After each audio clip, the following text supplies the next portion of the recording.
भाभी ब्याह कर आई थी तो मुश्किल से 15 बरस की होगी। बढ़वार भी तो पूरी नहीं हुई थी। भैया की सूरत से ऐसी लरचती थी जैसे कसाई से बकरी, मगर साल भर के अंदर ही वो जैसे मुंहबंद कली से खिलकर फूल बन गई। आंखों में हिरणों जैसी वहशत दूर होकर गरूर और शरारत भर गई। भाभी आजाद फिजा में पली थी। हिरण्यों की तरह कुलांचे भरने की आदी थी, मगर ससुराल और मैका दोनों तरफ से उस पर कड़डी निगरानी थी। और भैया की भी यही कोशिश थी कि अगर जल्दी से उसे पक्की गृहस्थ न बना दिया गया तो वो भी अपनी बड्ढी बहन की तरह कोई गुल खिलाएगी। हालांकि वो शादीशुदा थी, लिहाजा उसे गृहस्थन बनाने पर जुट गए। 4-5 साल के अंदर भाभी को घिसघिसाकर वाकई सबने गृहस्थन बना दिया। 2-3 बच्चों की मां बनकर भद्दी और ठुस्स हो गई। अम्मा उसे खूब मुर्गी का शोरबा, गोंद सटूरे खिलाती। भैया टॉनिक पिलाते और हर बच्चे के बाद वो 10-15 पाउंड बढ़ जाती। आहिस्ता आहिस्ता उसने बनना संवरना छोड़ ही दिया। भैया को लिपस्टिक से नफरत थी। आंखों में मनोकाजल और मुस्कुरा देखकर वो चिढ़ जाते। भैया को बस गुलाबी रंग पसंद था या फिर लाल। भाभी ज्यादातर गुलाबी या सुर्ख ही कपड़े पहना करती थी।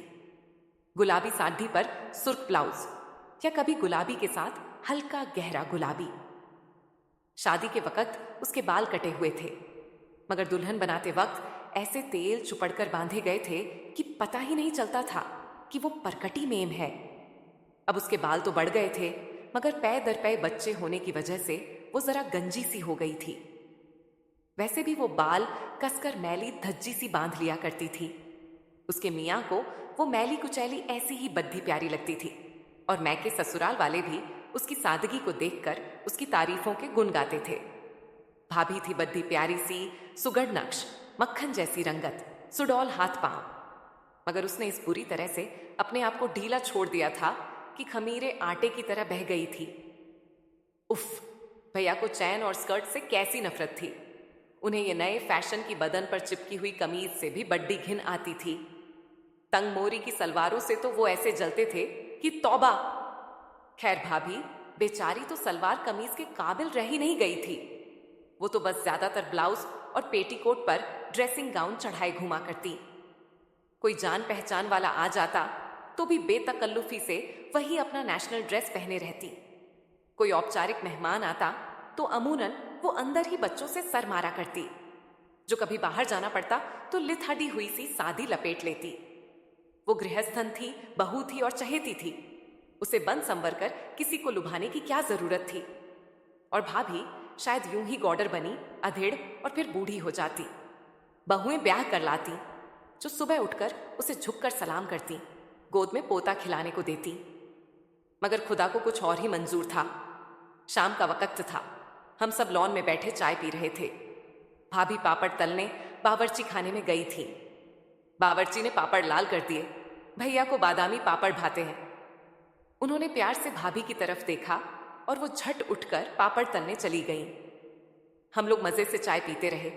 धाएं से फुटबॉल आकर एन भैया की प्याली में पड़ ढी। हम सब उछल पड़े।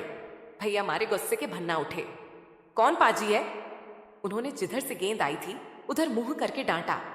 बिखरे हुए बालों का गोलमोल सर और बड्डी बड्डी आंखें ऊपर से झांकी। एक छलांग में भैया मुंडेर पर थे और मुजरिम के बाल उनकी गिरफ्त में।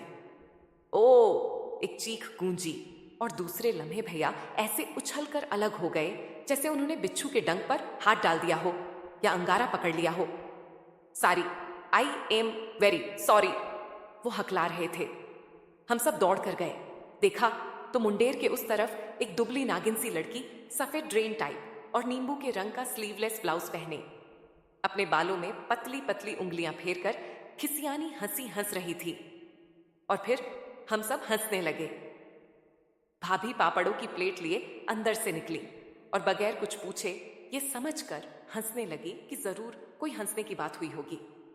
उनका ढीला ढाला पेट हंसने से फुदकने लगा, और जब उसे मालूम हुआ कि भैया ने शबनम को लड़का समझकर उसके बाल पकड़ लिए तो और भी जोर जोर से कह कहे लगाने लगी कि कई पापड़ के टुकड़े घास पर बिखर गए। शबनम ने बताया कि वो उसी दिन अपने चचा खालिद जमील के यहाँ आई है। अकेले जी घबराया तो फुटबॉल ही लुढ़काने लगी, जो इत्तेफाकन भैया की प्याली पर आ कूदी। शबनम भैया को अपनी तीखी मस्कारा लगी आंखों से घूर रही थी। भैया मंत्रमुग्ध सन्नाटे में उसे तक रहे थे।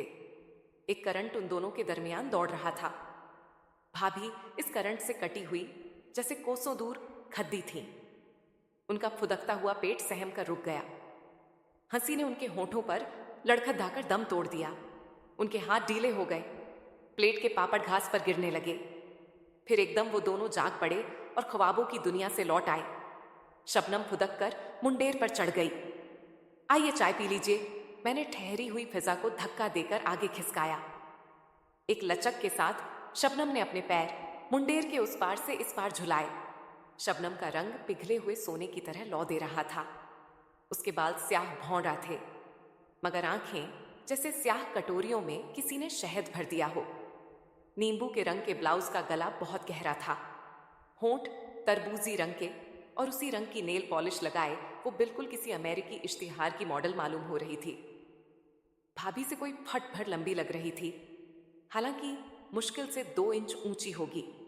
उसकी हड्डी बड्ढी नाजुक थी, इसीलिए कमर तो ऐसी कि छल्ले में पिरो लो। भैया कुछ गुमसुम से बैठे थे। भाभी उन्हें कुछ ऐसे ताक रही थी जैसे बिल्ली पर तौलते हुए परिंदे को घूरती है कि जैसे ही पर फड़फड़ाए बढ़कर दबोच ले। उनका चेहरा तमतमा रहा था, होंठ भिंचे हुए थे, नथुने फड़फड़ा रहे थे। इतने में मुन्ना आकर उनकी पीठ पर धम्म से कूदा। वो हमेशा उनकी पीठ पर नहीं आती, इतने बड़े ऊंट के ऊंट छोटे से बच्चे पर हाथ उठाते हैं। भाभी को आता देखकर उसने मुन्ने को गोद में दे दिया। उसका थप्पड़ खाकर भैया मुस्करा रहे थे। देखिए तो कितनी जोर से थप्पड़ मारा है, मेरे बच्चे को कोई मारता तो हाथ तोड़कर रख देती। उसने शरबत की कटोरियों में झर घोलकर भैया को देखा और फिर हंस रहे हैं बेहया। हूं, दम भी है जो हाथ तोड़ोगी? भैया ने उसकी कलाई मरोड़ दी। वो बल खाकर इतनी जोर से चीखी कि भैया ने कांप कर उसे छोड़ दे दिया और वो हंसते हंसते जमीन पर लौट गई। चाय के दरमियान भी शबनम की शरारतें चलती रहीं। वो बिल्कुल कमसिन छोकरियों की तरह चुहलें कर रही थी। भाभी गुमसुम बैठी थी। आप समझे होंगे, शबनम के वजूद से डरकर उन्होंने अपनी तरफ तवज्जो देनी शुरू कर दी होगी। जी कतई नहीं, वो तो पहले से भी ज्यादा मैली रहने लगी, पहले से भी ज्यादा खाती। हम सब तो हंस ज्यादा रहे थे, मगर वो सर झुकाए निहायत तन्मयता से केक उठाने में मसरूफ थीं। चटनी लगा लगाकर भजिए निगल रही थीं। सिके हुए टोस्टों पर ढेर सा मक्खन लगा लगाकर खाए जा रही थीं।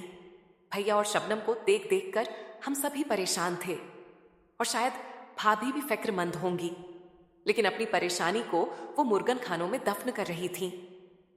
उन्हें हर वक्त खट्टी डकारें आया करती, मगर वो चूरन खा खा कर पुलाव कोरमा हजम करती।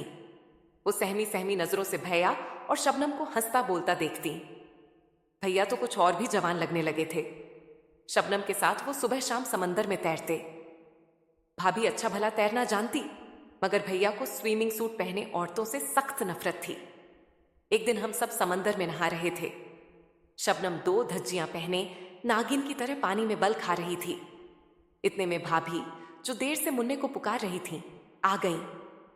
भैया शरारत के मूड में तो थे ही, दौड़कर उन्हें पकड़ लिया और हम सब ने मिलकर उन्हें पानी में घसीट लिया। जब से शबनम आई थी, भैया बहुत शरारती हो गए थे।